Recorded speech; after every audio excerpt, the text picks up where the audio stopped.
A very good morning, class 12th. So, here today we are back again from our chapter Biotechnology Principles and Processes, chapter number 11.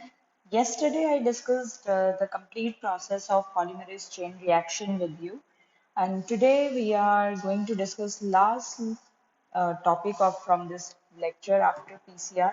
Now, see, after PCR, now what is present with us? That is the DNA fragments, they are ready of the size of interest we want. We want to insert it into the host cell. So what is now our job to do? We have to insert this DNA into the host cell. So now after PCR, after making the recombinant DNA, now the next step is insert your recombinant DNA into the host cell. The host cell can be your plant cell, host cell can be animal cell, it can be any microbial cell also. So our purpose is using our recombinant DNA, which is having our gene of interest, we are going to transfer this gene of interest into the host cell. But one thing which we already discussed also, that you should already know till this time that host cell in which you are going to add your recombinant DNA, it should be competent enough. It should be suitable enough to take up your desired DNA. Now, for that to make it desirable, you can treat it with the chemicals, you can treat it with the divalentines, right? You can add your DNA through the microinjection method, through the gene gun method, or you can use some disarmed pathogens also, means like TI plasmid, in which we can remove the cancerous genes and then we can use it as a plasmid. So after now, what have we done? We have added our recombinant DNA into the host cell. Once you have added your DNA already into the host cell, what do you expect? You will expect, now that is your substrate, right? So you will definitely want the product, and the product is what? That will be your protein. So now the next step will be obtaining the foreign gene product. So what do you do? That you can take a piece of your foreign DNA, gene of interest, you add it with the cloning vector, and this will be your recombinant DNA. And this recombinant DNA, it can be transferred into any bacterial cell, any plant cell, or animal cell, depending on your experimental procedure or your experimental requirements. In many books, you will find these words alien DNA, but your alien DNA is only the foreign DNA, only foreign DNA or your gene of interest. Now, once it enters into the host cell, it will start using the machinery of host cell. When someone is starting the machinery, someone use the enzymes, someone use the machinery of other cell, that gene will start multiplying, it will get expressed. When DNA get expressed, when gene get expressed, then definitely a protein is formed. So you have recombinant DNA, and this recombinant DNA now will expressed in the form of protein. So the protein which we are forming after the recombinant DNA expression, that is known as recombinant protein, right?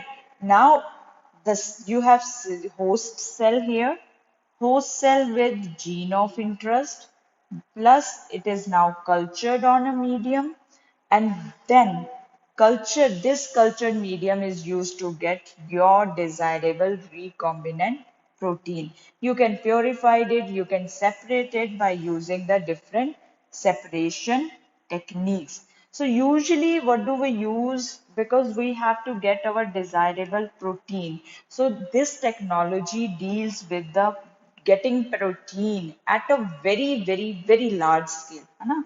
So large scale के लिए we use continuous culture system. That is a step written in your NCERT also that continuous culture system बच्चों क्या है समझने की थोड़ा कोशिश करो कि you your cells your host cells they are continuously dividing right कब डिवाइड करेंगे cells when you provide them proper optimum condition so here you provide them growth medium from one side the used medium is taken out and from the another side fresh medium is added so the moment you add fresh medium you changing the medium on continuation manner ऐसा नहीं है कि medium पड़ा हुआ है no you are changing it in the continuous form and this help the cells to maintain them in active condition ऐसा नहीं होता है कि medium पूरा खत्म हो गया and that then the cells will become dead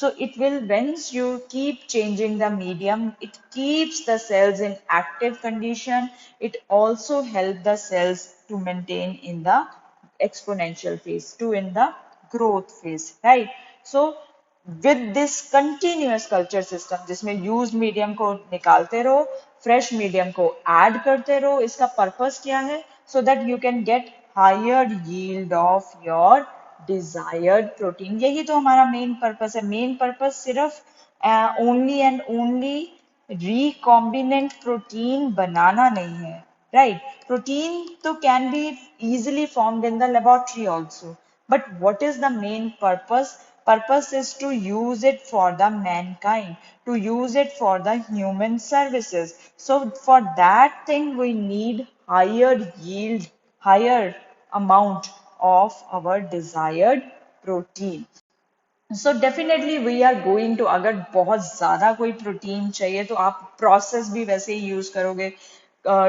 equipments भी वैसे ही यूज करोगे so here one kind of process one kind of vessels we use to get a recombinant protein in a very large quantity so the cells your host cells with your gene of interest they are grown in a very large vessels and these large vessels they are known as bioreactors see it means they are reacting in the biological condition they are reacting in biological condition and then changing into the suitable product so these bioreactors these vessels they can use at least they have capacity of 100 to 1000 of liters and you can use the culture up to this much of volume now you can imagine that if you are using 1000 liter of culture that how much amount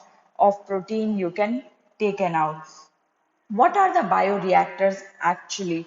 These are the very large vessels in which your gene of interest it is going to change into a specifically product. Any product or it can be any enzyme and host cell can be microbe, host cell can be plant, host cell can be animal or human cells. But why bioreactors? One thing I told you, you need the product in large amount. That is why bioreactor, right? And secondly, it is not able to maintain the optimal conditions many of the times, right? So for temperature, pH, salts, vitamins, oxygen, substrate, to get the suitable product, you need these vessels where you can react all these things and get your desired product. Most commonly used bioreactors are two in our syllabus. One is the simple, very simple stirred bioreactor. Use the technology of your rotation and one is sparged where bubbles are used. So here as you can see जो question आता है बच्चों इसकी diagram दोनों की ही important है because जो question आता है alternatively that draw the label sketch of simple stirred or sparse stirred bioreactor and tell their application. As you can see that in simple stirred there are the blades and there is the rotation. This rotation actually, when these blades move, this rotation, it help in uniform mixing of your culture. Okay, medium, uniform mixing of your culture medium. And that mixing, why this mixing is important?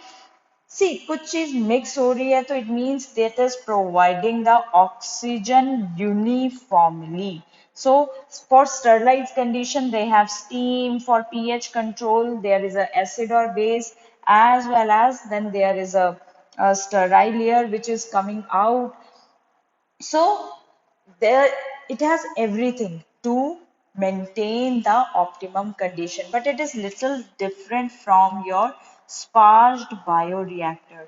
In sparged bioreactor, bubbles technology is used. Bubbles to provide the oxygen and which increase the surface area for oxygen transfer. So you need to draw both the diagrams carefully, and I will tell you the difference. I'm going to tell you the difference between stirred tank and sparse stirred, right? दोनों के diagrams आपको with labeling आने चाहिए. Now one basic thing is, if you look at the figure, there is cylindrical and curved. Base is cylindrical, and actually this cylindrical and curved base, it helps the mixing of content in the reactor. But look at the sparged, it is flat and it is little wider than your stirred tank bioreactor. Here it is stirrer is used, right? It is used the blades or the stirrer technology to uniform mix the content. Whatever you have put in your bioreactor, whatever gene or cells or medium you have added, that is continuously mixed. As well as oxygen is through this mixing. When these blades move, again they move. So when these blades move, they provide continuous mixing of all the content throughout the reactor. Here, air is air is left, right? Air is supplied, supply of sterile air in the form of bubbles. Air is sparged, इसीलिए इसका नाम है sparged stirred tank bioreactor. Sterile air is sparged in the form of bubbles.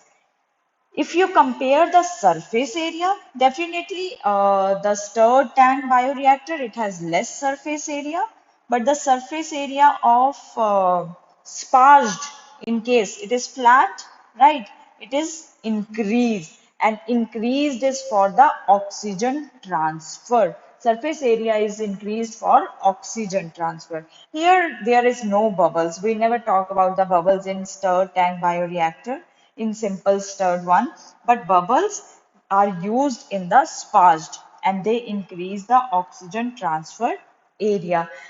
Application is same for both of them. They are used to grow your microbial, plant, animal, human cells so that you can convert your desirable gene of interest or cells into the specific product, right? Once your product is ready, now ऐसा नहीं है कि you can now directly sell it into the market. No, you don't even know that that product, how it is going to react on the humans. So once your product is ready, it goes through a number of steps. It goes through a number of processes for before it is commercially used. Processes, you first take it out from the cell, right? Separate it out, then purify करते हो आप. So this separation and purification of your desirable product, it is known as downstream processing. Now everything from bioreactor, every content, it is taken out wherever your product is there. You separate it from your cells, then you purify your product, then it is sent for testing so that its quality and safety is tested first, so that it should not harm any, it should not put any harmful effect on the humans. And then once it is make sure that now it is safe to use, then this product is packed and commercially sold for human benefit, right? This was about the principles as well as the basis as well as the processes requirements which we need in the biotechnology process, right? Next chapter is all about these processes which we have used, these principles which we have learned in this chapter. After this, we will continue with the applications. Now, where you can use this concept, where you can use these principles in the actually in the practical area. So that will be applications of biotechnology with the next lecture.